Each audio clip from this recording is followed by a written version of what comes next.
అధికారంలో ఉన్నా ప్రతిపక్షంలో ఉన్నట్టే మనం ఆలోచించాలి. మనందరం ఒక పెద్ద కుటుంబం, సమస్యలు మనకు ఉంటాయి. ప్రభుత్వం 10 నిర్ణయాలు తీసుకుంటే 3 తప్పు అవుతాయి. చెప్పండి, చర్చిద్దాం. ఎమ్మెల్యేగా రవి అన్న ఉన్నాడు, ఏకంగా ఇక్కడ పార్లమెంట్ పార్టీ అధ్యక్షుడిగా కొనకల నారాయణ గారు ఉన్నారు, పార్టీ అబ్జర్వర్ ఉన్నారు, ఇంకా జోనల్ కోఆర్డినేటర్ రాజు గారు ఉన్నారు, పల్లా శ్రీనన్ ఉన్నాడు, నేను ఉన్నా. మనం ఆడుకోవాలి, చర్చించుకోవాలి. మనం ఏదైతే తప్పు జరుగుతుందని భావిస్తామో అది తీర్చిదిద్దే వరకు మనం పార్టీ లోపల పోరాడాలి.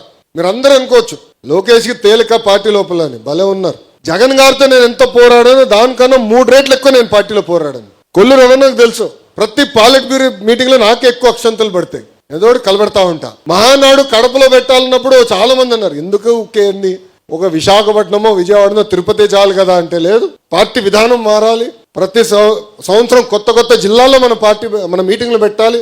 పార్టీ సిద్ధాంతం ఏంటో తెలియాలి, అక్కడ అందరికీ ప్రజలు కూడా తెలియాలి, కార్యకర్తలు కూడా మొత్తం రాష్ట్రం చూడాలి అనే ఆలోచనతో చెప్పా. కానీ ఒప్పించడానికి నాకు టైం పట్టింది. బాబు గారు ఒప్పుకున్నారు, అదే గొప్పతనం. కానీ ఒక్కదాని చేయాలంటే ఎంత కష్టపడాలో నేను స్వయంగా చూస్తున్నా.